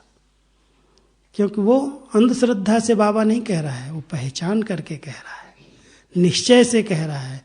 आवाहन करता है तो अनुभव करता है कि हाँ बाबा है, मेरे साथ है, मेरे सब कार्य कर रहा है, करन करावनहार है। कई बार ऐसे अनुभव होता है, ये कार्य किया, ये तो मुझे आता ही नहीं था, कैसे हो गया? बाबा ने करा लिया। ऐसा दिल का प्यार, ये कर्मयोगी है, इसी को कर्मयोगी कहते हैं। दिल का प्यार बाबा से, बाबा बाबा बाबा करते चलो और बाबा को साथी बना करके रखो। कहता मुझे ज्यादा जगह तो थोड़ी चाहिए, मैं तो इतनी छोटी बिंदी, जैसे तुम हो वैसे मैं हूं। मुझे बाबा कहो और मैं आ जाऊं 1 सेकंड में, फास्ट गति में। कहीं कहते ना, यहाँ पर आया, कल मेरे को एक फोन करके कहते, एक दिन मैंने बाबा का ऐसा आह्वान किया, बाबा को यहाँ बुला लिया, आप लोगों के पास बाबा नहीं आया। हमने कहा नहीं भाई, ऐसा नहीं होता है। बाबा को कोई बुला लेगा तो मेरे पास बाबा नहीं आएगा क्या? एक दिन यहाँ बाबा बैठे थे, इधर अव्यक्त बाबा, क्योंकि हम लोग तो यहाँ मुरली लिखते थे, इधर बैठ के मुरली लिखते थे, बाबा यहाँ मुरली चलाते थे। तो नीचे कुछ बहनें भोग लगाने के लिए कमरे में आई। यहाँ मधुबन में भोग लगता ना शाम को भी, भोग भोजन का। तो वहाँ भाई लोग कुछ बैठे थे, हंसी करने लगे, कह रहे बाबा तू वहाँ बैठा है, तुम भोग किसको लगाने जा रहे हो? बाबा तो सामने बैठा है ना, यहीं खिला दो जा करके। तो वो तो बहन तो गई अपने नियम अनुसार बाबा के फोटो के आगे वहाँ कमरे में भोग रखा, योग किया और चली गई। लेकिन ये बात कोई ने बाबा को सुनाई आगे कि बाबा ऐसे ऐसे मधुबन वाले आज ऐसे बोल रहे थे कि बाबा यहाँ बैठा है, फिर बाबा के कमरे में भोग लगाने की क्या जरूरत है? तो बाबा बड़े प्यार से बोलता है, बच्चे भले बाबा यहाँ बैठा है, लेकिन आपको ऊपर परमधाम में ही भोग लगाने के लिए जाना है, सूक्ष्म वतन में जाना है। इसलिए वहां लगाया, अच्छा किया, ठीक किया। क्योंकि बाबा तो बहुरूपी है, 1 सेकंड में यहां से वहां पहुंच सकता है। बाबा की भावनाएं, अगर आप भावना से बाबा कहोगे, दिल से कहोगे, तो बाबा वहां स्वीकार कर लेगा। भले यहां बैठा हुआ है, उसको आने जाने में कितनी देर लगती है। एक दिन मुरली चल रही थी शांतिवन में। अब एक बाबा मुरली चलाते चलाते 1 सेकंड ऐसे दृष्टि देते, रुक गए। मुरली रुकी तो सब देखने लगे बाबा की, दृष्टि नहीं दिया, ऐसे कहीं चले गए जैसे। फिर आके कहते हैं, आज बच्चे है ना, एथेंस में कॉन्फ्रेंस चल रही थी विदेश में। जगदीश भाई जी वहाँ गए थे ग्रीस में, तो वहाँ कॉन्फ्रेंस चल रही थी। कहता वो बच्चे बहुत याद कर रहे थे, इसलिए बाबा वहाँ चला गया था। बाबा ने बता दिया कि बाबा बच्चे याद कर रहे थे, इसलिए बाबा वहाँ चला गया, फिर आ गया। तो कोई भी बच्चा कहीं भी बैठ करके अगर दिल से याद करेगा, तो ऐसे थोड़ी मधुबन में बाबा आया तो आपके पास नहीं आएगा। इसलिए तो भक्तों ने सर्वव्यापी कहा है उसको। सर्वव्यापी इसलिए कहा है कि उसकी स्पीड इतनी तेज है कि जिसने जहां याद किया वहां पहुंच गया, हाजिर हो गया, अनुभव करा दिया। इसलिए लोगों ने कहा जिधर देखते हैं उधर तू ही तू है, तो कहता मेरे को गाली देते हो। अभी यही कहता ना बाबा, बच्चे कहते बाबा हम गाली नहीं देते हैं, हम तो बहुत भावना से कहते हैं आप सब जगह हो। तो बाबा को ऐसे साथी बना के, कंबाइंड रह करके सब बच्चे साथ रख सकते हैं। उन्होंने तो गोपियों के साथ श्री कृष्ण को दिखाया है। महाराष्ट्र के अंदर क्या दिखाया है, हर गोपी के साथ श्री कृष्ण। हो सकता है क्या ऐसे? श्री कृष्ण स्थूल में हर गोपी के साथ डांस कर सकता है क्या? भाई एक को हाथ छोड़ के दूसरे के हाथ में जाएगा ना, लेकिन उसमें सबके साथ दिखाया हुआ है। इतना बहुरूपी था वो। ये यादगार है, श्री कृष्ण का नहीं है, शिव बाबा का है। शिव बाबा सब गोपियों के साथ रह सकता है। इतना फास्ट है, इतनी उसकी स्पीड है, निराकार है, ज्योति है, किसी को भी अनुभव करा देता है, मैं साथ हूं। तो बाप दादा मुझ आत्मा के साथ कंबाइंड है। एक मुरली चली है कि मास्टर त्रिमूर्ति बन करके रहो। ये 3 तख्त बताए ना, अकाल तख्त, दिल तख्त, भविष्य तख्त। ऐसे ही बाबा ने कहा बच्चे तुम त्रिमूर्ति हो करके योग करो। मास्टर त्रिमूर्ति बन करके भ्रकुटी में बैठ गए, एक तरफ बाप एक तरफ दादा, 2 शक्तियां। एक मुरली में बाबा ने कहा था कि ब्रह्मा बाबा को बहुत नशा है कि मेरे साथ 2 बत्तियां हैं, एक मेरी बत्ती एक शिव बाबा की बत्ती। तो मेरे ने क्लास कराया, बाबा को नशा है 2 बत्तियां हैं, मेरे को नशा है कि मेरे साथ 3 बत्तियां हैं। एक मेरी बत्ती, एक बाबा की बत्ती, एक दादा की बत्ती, है ना त्रिमूर्ति। तो जब योग अभ्यास करो इसी नशे में बैठो। बाबा आप मैं आत्मा चमक रही उस लाइट भ्रकुटी में, आप आओ। बाप और दादा दोनों महान शक्तियां हैं अभी। एक आदि देव, ग्रेट ग्रेट ग्रैंडफादर, और एक सर्व आत्माओं का पिता, सर्वशक्तिमान गॉड फादर। बाबा को ऐसे प्यार से याद करो, दोनों आ जाएंगे आपके भ्रकुटी आसन पर, और फिर इतना नशे से ऐसे बैठ जाओ, संग का रंग लग जाएगा। यही सत्संग है। कल के परसों के वरदान में था, यही सत्संग है। जिसके संग में आत्मा रहती है उसके संग का रंग लगता है। अगर वो पतित पावन है, सदा सर्व शक्तियों से संपन्न, सर्व समर्थ है, तो मैं कमजोर रह सकता हूं क्या अगर मेरे साथ रहता है तो हम बाबा को ऐसा साथी बना करके कर्म करें। ये कर्म योगी स्थिति है, और कर्म बंधन से मुक्त है तो कर्मातीत स्थिति है। तो इस शरीर में रहते हुए, कर्म करते हुए, कर्म बंधन से मुक्त होने का अच्छा अभ्यास करो। कोई भी कर्म आत्मा को अपनी ओर आकर्षित न करे, चाहे वो श्रेष्ठ कर्म। व्यर्थ कर्म तो भी करना ही नहीं ब्राह्मणों को। बाबा ने हर बच्चे को कहा बच्चे व्यर्थ से मुक्त रहो। कभी भी देह अभिमान में आकर के कोई भी कर्म किया तो विकर्म बन जाएगा, व्यर्थ कर्म कहलाएगा। इसलिए आत्म अभिमानी स्टेज में बैठ करके, हीटर जलाएगा, बड़ी गर्मी जैसे लग, गर्म नहीं लग रहा है? इसको थोड़ा सा खोल दो थोड़ा, क्या मेरे को लगता है हीटर जला है। आप लोगों को ठंडी लगती? नहीं, ठंडी तो नहीं अभी ना। योग अग्नि।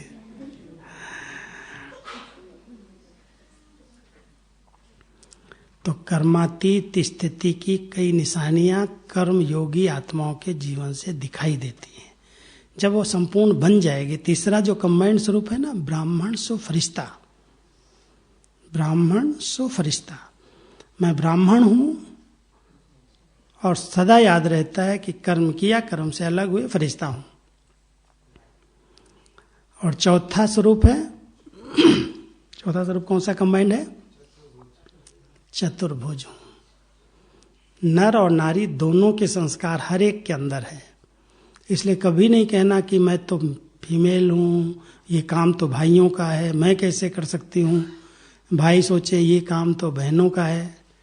एक बार मेरे पास एक भाई आया, हमने कहा माता जी को थोड़ा तो सेवा के लिए भेज दिया करो। तो माता जी कहती हैं अगर मेरे को ये सेवा में भेज देगा तो इनको खाना कौन बना खिलाएगा। तो हमने कहा खाना बनाना नहीं आता है क्या? तो देखने लगा मेरी तरफ, मैंने कभी अपने हाथ से नहीं बनाया है। क्या भाई परवश क्यों हो, कुछ भी इनको हो गया तो कल कौन खिलाएगा आपको, इसलिए जाओ सब सीखो यहाँ पर। कहता खिचड़ी बना के तो खा सकता हूँ। तो ऐसे ऐसे भाई हैं, कोई बिल्कुल अधीन हो जाते हैं दूसरे के ऊपर। बहनें भी कभी कभी सोचती हैं ये काम तो भाई के बिना नहीं होगा। शुरू से यज्ञ की स्थापना में बाबा ने ये पाठ बहनों को बहुत पक्का कराया, पक्का करो मैं चतुर्भुज हूं, मैं चतुर्भुज हूं। दोनों भुजाएं, दो भुजाएं मेल की हैं, दो भुजाएं फीमेल की हैं। इसलिए कोई भी कार्य में उनको रुकावट नहीं आई। बड़े से बड़े काम, चाहे वो गाड़ी खराब हो गई, कुछ भी काम है, बिजली का काम है, मोटर बनाने काम है, जूता चप्पल बनाने काम है, सब काम बहनों ने किए। बड़े बड़े बर्तन मांजने का काम परदादी सुनाती थी। डेगरे में एक बार मैं चली गई अंदर, उसको कैसे साफ करूं अंदर, मैं छोटी थी, मैं कूद गई उसके अंदर और पैर से ऐसे ऐसे रगड़ा। मेरी दादियों ने चतुर्भुज बन के सब काम किए हैं। तो ऐसे चप्पल भी बनाती थी। अब इतनी बड़ी दादी बाबा की जो सुपुत्री, आप समझो जो जवाहरात से खेलने वाली, हीरे जवाहरात से बाबा ने इनको कितना श्रृंगार करके रखा हुआ था। अब समर्पित होने के बाद ये सब करना पड़ा। कभी अहंकार नहीं आया, सब काम करना सिखाया। हम लोगों को भी दादियों ने शायद इसीलिए सब काम सिखाया, कोई काम नहीं छोड़ा। चाहे जो कार्य हो सब करना आता है, डिपेंड नहीं किसी पर। लेकिन चतुर्भुज बन करके रहो, सब संस्कार हैं आत्मा के अंदर। तो ये चारों कंबाइंड स्वरूप सदा याद रहेंगे तो कर्म करते हुए कर्म योगी स्थिति बहुत सहज रह सकती है। क्योंकि किसी पर आधारित हो जाना, किसी के बंधन में बंध जाना, किसी के बिना कार्य रुक जाना, बाबा कहता है ये भी एक बंधन है। फलाना भाई होगा ना तो ये काम कर लेगा। कई बार मैं फोन करता हूँ ना, बहन जी आज बहुत जरूरी डायरेक्शन भेजा है, आपने देखा? 3 दिन हो गए, 2 दिन हो गए, भाई जी वो भाई आएगा ना तब मेल खोल के देखेगा। क्यों इतना परवश हो, इतना भी नहीं सीख सकते हो आप? कम से कम अपना मेल खोलना तो सीख लो। ईमेल क्या है बड़ी बात, मुझे भी तो कोई थोड़ी हम पढ़ के आए इंग्लिश बिंग्लिश। बाबा ने सिखा दिया, सब अपना काम तो कर लेते हैं, किसी पर डिपेंड थोड़ी हैं। लेकिन ऐसे डिपेंड हो गए हैं जैसे बस वो आएगा तभी होगा, वो बहन आएगी या वो भाई आएगा तभी ये काम होगा। बाबा कहता चतुर्भुज बनो, सब कार्य सीख लाओ, सब कार्य करो। करते करते सीख जाते हैं ना, कोई सीख के ऊपर से थोड़ी आते हैं। एक बार करोगे, 2 बार करोगे, लेकिन कोई कहता है ये काम मेरे से होगा ही नहीं। लेकिन सब कार्य किए जा सकते हैं, कोई कार्य संभव नहीं। जब एक व्यक्ति कर रहा है, कर सकता है, तो क्या मैं नहीं सीख सकता हूं? लेकिन वो सीखने की अंदर की लगन चाहिए, भावना चाहिए। और थोड़ा करेगा तो करते 1-2 बार नुकसान करेगा, करते करते सीख जाएगा। करते तो हर एक से कुछ ना कुछ तो नुकसान होता ही है। लेकिन नुकसान हो गया और आप निराश हो जाओ, छोड़ दो, नहीं करेंगे। कई बार पता कैसे होता है, एक बार हमारे पास यहाँ पर कंप्यूटर आया, बहुत महंगा कंप्यूटर था। पहले तो 1 लाख के ऊपर आता था, वो भी एसटी वाला आता था, आज जैसा नहीं, इतने रेम वाला। तो हमारे करुणा भाई ने ला करके मेरे ऑफिस में रख दिया। मैंने कहा मुझे नहीं चाहिए, मैं कंप्यूटर नहीं सीखूंगा। कहता है जब समय मिले ना तो इससे खेलना। डाल दिया, मैं सीख रहा था तो रुक गया, एक दिन खराब हो गया। तो एक भाई आया था मेरे पास, हमने कहा कि तुम इसको ठीक कर सकते हो? कहता हाँ मैं डिप्लोमा पढ़ा हूँ, मैं जानता हूँ, मैं कर लूँगा। उसको बनाने के लिए दिया और दे करके उसने क्या किया पता नहीं, वो पूरा कंप्यूटर जल गया। वो डर गया बेचारा, अभी तो पता नहीं डांट लगेगी क्या होगा। 1 दिन 2 दिन सामने नहीं आया। फिर मैंने बोला ठीक हुआ कि नहीं हुआ, क्या बोले, बताना तो पड़ेगा। बोला भाई जी ये गलती हो गई मेरे से, उसको अर्थिंग की ज़रूरत थी और मैंने अर्थिंग लगाना भूल गया, डायरेक्ट प्लग में लगा दिया, वो सारा जो भी था वो सब जल गया, खत्म हो गया। तो मैंने कहा फिर अभी क्या करना है? कहता ये काम तो नहीं आएगा, अभी दूसरा लेना पड़ेगा। मैं चुपचाप देखता रहा। हमने अच्छा ये बताओ तुम सीख गए? कहता सीख तो ऐसा गया हूं जो कभी भी अभी गलती नहीं होगी। तब से लेकर के यज्ञ के जितने कंप्यूटर है ना सब वही ठीक कर रहा है। और अगर मैंने उस समय गुस्से में आके बोल दिया होता तुम आगे के लिए हाथ नहीं लगाएगा अभी, बोल देते ना कई लोग ऐसे, अब आगे के लिए तुम ध्यान रखना, बिल्कुल टच नहीं करना किसी चीज को, तो उसके सीखने की, उसको आगे बढ़ने की भावना खत्म हो जाती है, पंख टूट जाते हैं उसके। इसलिए बाबा कहता चलो एक दो बार कोई से ऐसी बातें हो भी जाती है अनजान में, भूल से, तो ऐसे गुस्से में आकर के उसको श्रापित नहीं कर दो या उसको छुड़ाओ नहीं। ठीक है सीख गए, आगे के लिए बढ़ो। उससे क्या है, कार्य बहुत अच्छे अच्छे होने लगते हैं। सीखने के बाद तो बहुत कुछ कर लेता है। तो हम सबको ये बहुत ध्यान देना है, कर्म को बहुत कुशलता से चलाने के लिए, सफल कर्म हो।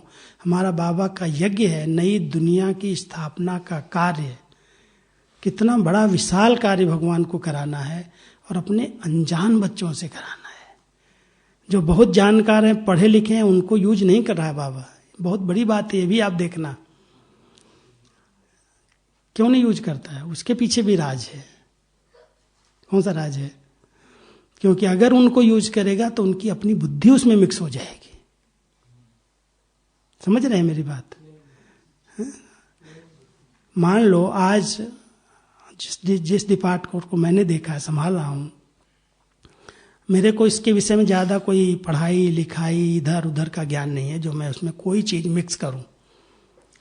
अगर कोई हमारे से ज्यादा पढ़ा लिखा, अच्छी तरह से पोस्ट वाला, बुद्धि वाला आएगा तो कहेगा ये बाबा ने जो बोला ना इसकी जगह पर ये डाल दे तो बहुत अच्छा हो जाएगा, सेंटेंस ही चेंज कर देगा, क्योंकि उसकी अपनी बुद्धि वहां यूज हो रही है।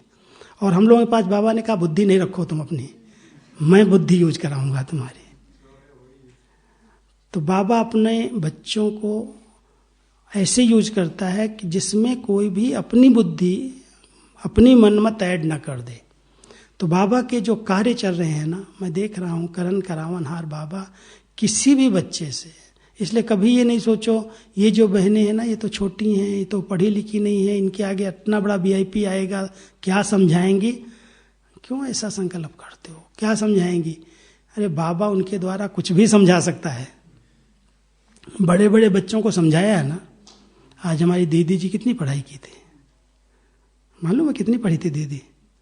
0, स्कूल ही नहीं गई और मुख्य प्रशासिका बनी मम्मा के सेकंड में। दादी तो बाबा के अव्यक्त होने के बाद आई, मम्मा के अव्यक्त होने के बाद दीदी मनमोहिनी जी ने यज्ञ को संभाला के मुख्य प्रशासिका की सीट पर आई। मम्मा की चारपाई पर रही, वही कमरा जो है ना वहीं पर। और इतनी तीक्ष्ण बुद्धि, पढ़ाई एक क्लास नहीं की है, साइन भी हिंदी में नहीं किया होगा, सिंधी में सीख गई थी लेकिन इंग्लिश या हिंदी में साइन नहीं किया। क्वेश्चन कितने अच्छे अच्छे मुरली के बनाती थी। उन्होंने मुझे क्वेश्चन बनाने के सिखाया, मुरली के क्वेश्चन बनाना, सबको फेल करना, सबको फेल करना। पूरे क्लास को कहती आज फेल करूंगी, देखें कौन उत्तर देता। उसी दिन की मुरली से सबको फेल करते थे।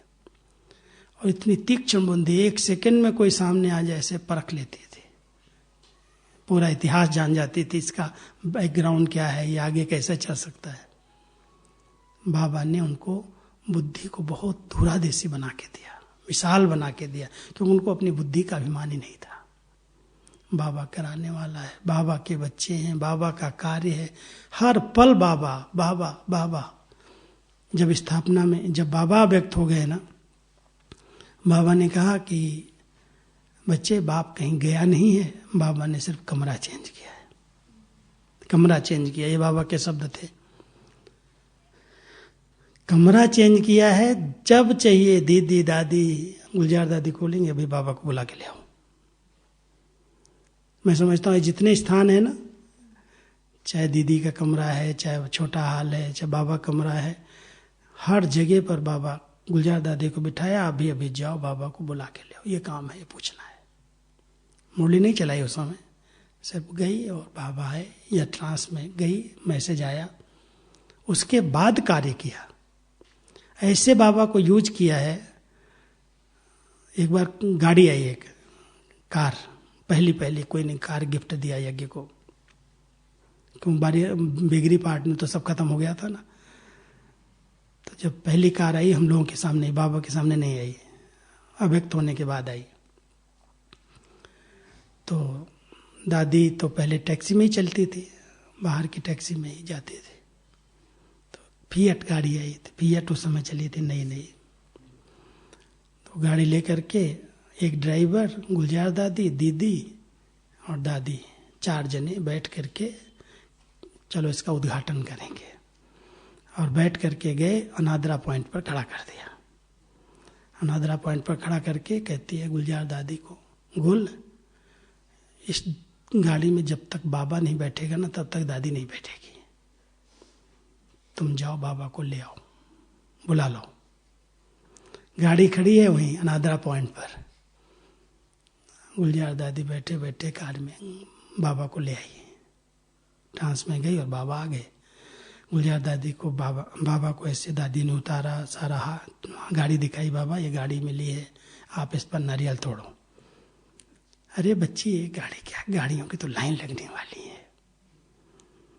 वो वरदान दे दिया। इतना यूज किया दादी ने बाबा को, हर पल हर समय। म्यूजियम बना बाबा के अव्यक्त होने के बाद, 4थे मास में इसका उद्घाटन हुआ। बना बाबा की प्रेरणा से। जमीन लिया, जिस दिन रजिस्ट्री हुई उस दिन बाबा शरीर छोड़ गया। म्यूजियम बना लिया 4 महीने में, और 4थे महीने अप्रैल में जब उसका उद्घाटन था, बाबा ही उद्घाटन करेगा, हम नहीं करेंगे। म्यूजियम में बाबा को बुला लिया। बाबा ने एक एक चित्र देखा, एक एक बात करेक्शन की, पूरे हाल में घूम करके उधर से गुलजार दादी के तन में बैठ करके। तो सब जगह पर बाबा को ऐसे यूज करके आज यज्ञ को कहां से कहां पहुंचाया है। हम सभी भी बाबा को अभी यूज करें। यूज नहीं कर रहे हैं, यूज करो। और वो तो कहीं भी सच्चे दिल वालों पर राजी है। कहता सच्चे दिल पर साहेब राजी है। राजी करके रहो, सच्चाई से बाबा मन सुनता है। सच्चे बच्चे बाबा को यूज कर सकते हैं। तो जब भी ऐसी कोई बात हो ना, बाबा कहो और बाबा आपके सामने आ जाए, हाजिर हो जाए।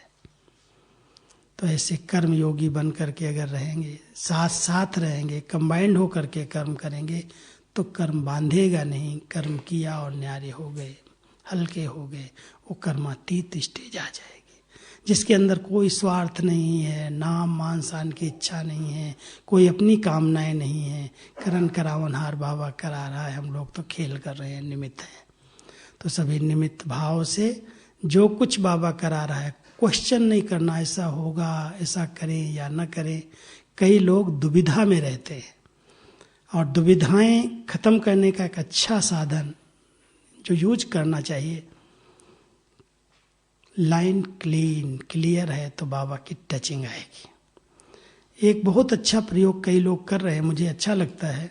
मान लो कभी दुविधा आ गई, बाबा के आगे बैठते हैं, योग करते हैं, कभी क्वेश्चन उठता है, पता नहीं मेरे मन का संकल्प है या बाबा की टचिंग है। अगर बाबा की टचिंग है, राइट टचिंग है, तो दुविधा के संकल्प अंदर नहीं उठेंगे। लेकिन उठ रहे हैं मान लो, तो मैं कहता हूं सत्य वचन महाराज, भगवान के महावाक्य, जिस तारीख की आपके पास मुरली है हाथ में, बहुत भावना से जो संकल्प आपका अंदर है, जो बाबा की टचिंग आप कह रहे हो, मुरली को खोलो, मुरली को पढ़ो, उसमें उसका कहीं ना कहीं उत्तर होगा। ये कईयों को महसूस हुआ है। बाबा की अंदर की जो टचिंग्स हैं उसी दिन की मुरली में आती हैं। कैसे आती है मैं नहीं जानता, वो जादूगर है, जादू उसका है, और उसके जादू की क्या कहेंगे। मैं समझता हूँ बहुतों को ये अनुभव होता है कि मेरे को आज सवेरे ये बाबा की टचिंग आई, ये बात आई मेरे अंदर, मेरी क्लास में ये बात निकली, दीदी ने बात कह दी, फोन पर ये बात सुन ली, या मुरली के अंदर वो बात आ गई। मेल खाएगा। और अगर मेल खा रहा है तो समझो ये राइट टचिंग थी। इसलिए बाबा की मुरलियों को इतना आधार बना के रखो। सब ने देखा होगा, हमारी दादियों ने कोई दूसरी स्टडी नहीं की, कोई दूसरी चीज नहीं पढ़ी, लेकिन मुरली उनके हाथ में सदा रही और मुरली को पढ़ पढ़ करके इतना महान बन गई, ज्ञानी तू आत्मा बन गई, कर्मातीत स्टेज को प्राप्त कर लिया। तो मुरली एक अच्छा चिंतन बनाती है, मुरली हर प्रश्न का उत्तर देती है। जब भी कोई ऐसी बातें आती हैं मुरली से चेक कर लो और उसको सदा साथ रखो, तो कर्म भी श्रेष्ठ होंगे, सफलता भी मिलेगी, कर्म बंधन नहीं बनेंगे और अनुभव होगा कर्मातीत स्टेज बनती जा रही है, संपूर्णता को प्राप्त होते जा रहे।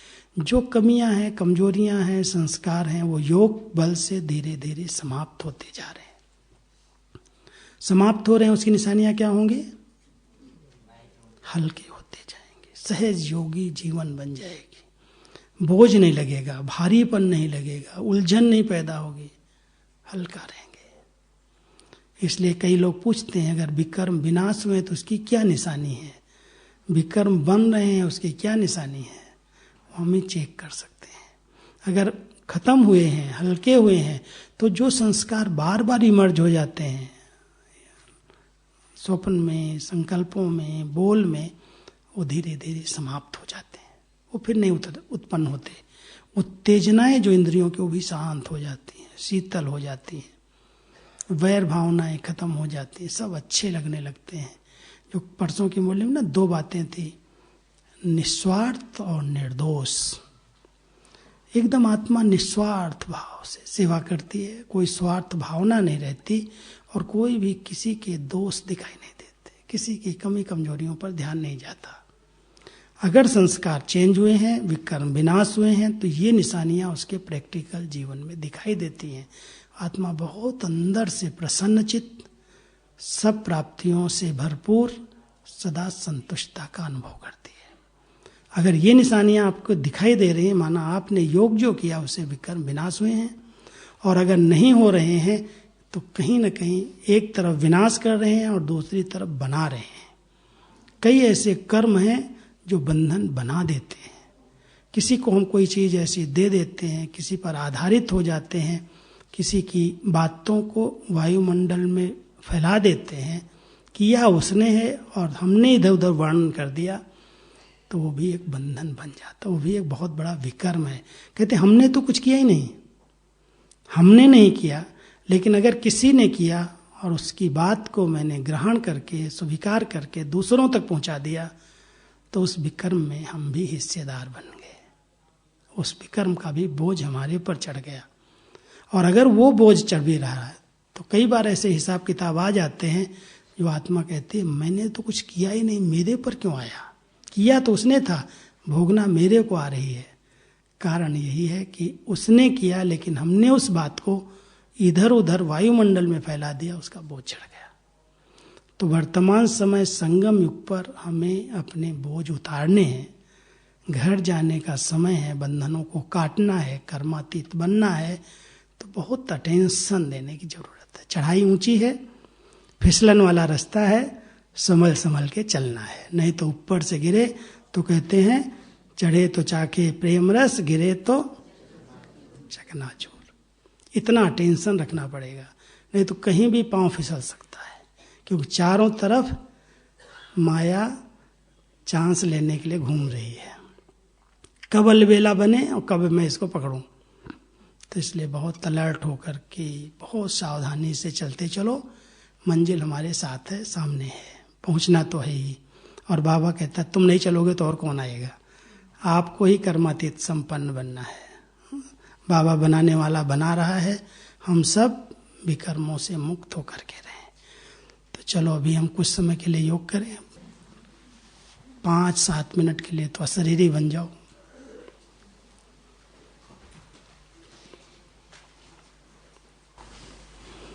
सभी अपने मस्तक के बीच चमकते हुए सितारे को देखो।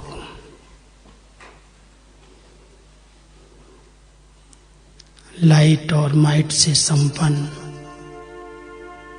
मैं एक दिव्य सितारा इस भ्रकुटी आसन पर विराजमान, मेरे चारों ओर एक बहुत सुंदर आभा मंडल है। उस प्रकाश के गोले में मैं एक छोटी सी चमकती बिंदु,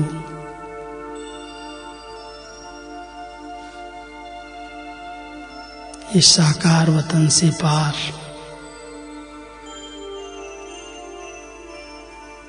अपने लाइट के वतन में बाप दादा के सन्मुख विराजमान हूं।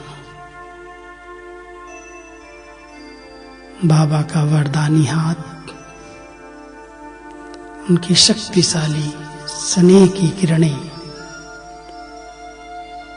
दृष्टि द्वारा मुझ आत्मा को प्राप्त हो रही हैं।